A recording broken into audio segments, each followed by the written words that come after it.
महापौर आरक्षण सोडत प्रक्रियेमध्ये आता एक मोठा ट्विस्ट आल्याचं दिसतंय।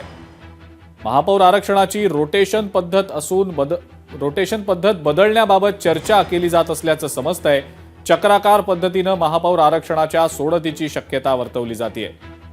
पुन्हा खुल्या प्रवर्गापासून सुरुवात करत आरक्षण सोडतीच्या चक्राकार पद्धतीनं महापौर आरक्षणाची सोडत निघण्याची शक्यता वर्तवली जातेय। महापौर पदाचं आरक्षण हे चक्राकार पद्धतीनं निश्चित केलं जात असतं।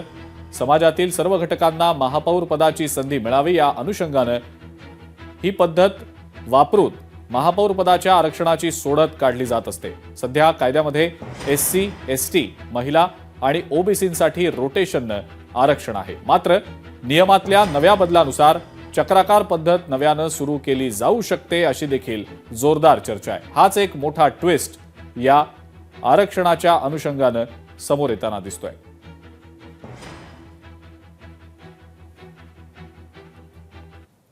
तर राज्यातल्या 29 महानगरपालिकांच्या महापौर पदाच्या आरक्षणासाठीची जी सोडत आहे ती 22 जानेवारीला आता पार पडणार आहे।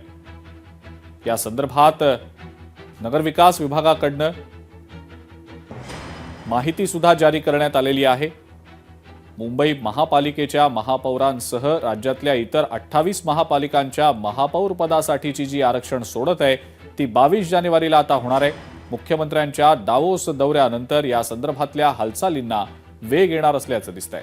त्यामुळे मुंबई पालिका महापौर पदासाठी महायुतीत सध्या जी रस्सीखेच सुरू आहे ती आता मुख्यमंत्र्यांच्या दावोस दौऱ्यानंतरच ही रस्सीखेच सुटू शकेल। तोडगा जो आहे तो त्यानंतरच निघू शकेल असं बोललं जात आहे।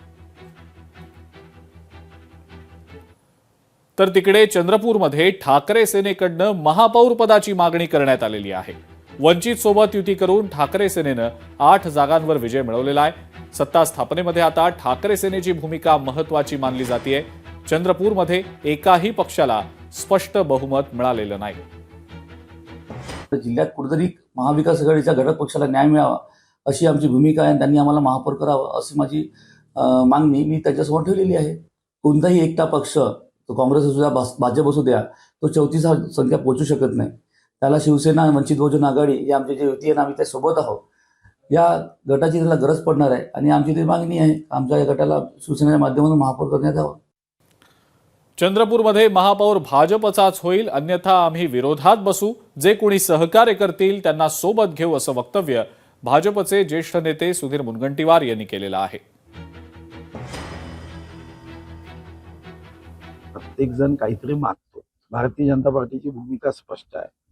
जागा तर महापौर भारतीय जनता पार्टीचं होईल, अन्यथा आम्ही विरोधी पक्षात बसू। मुंबई महानगरपालिकेसाठी मनसेकडून गटनेता म्हणून यशवंत किल्लेदार यांची निवड करण्यात आलेली आहे। यशवंत किल्लेदार हे आता मनसेचे मुंबई महानगरपालिकेतले गटनेते असतील।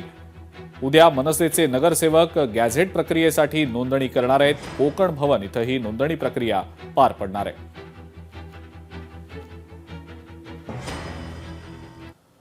पुढची बातमी अकोल्यातली आहे। अकोल्यातले काँग्रेसचे नेते हिदायत पटेल यांची हत्या करण्यात आल्याचा प्रकार घडलेला होता आणि या प्रकरणामध्ये आता काँग्रेसनं आपल्या 2 पदाधिकाऱ्यांवर निलंबनाची कारवाई केलेली आहे। संशयित आरोपी संजय बोडखे आणि राजू बोचे यांचं निलंबन झालेलं आहे।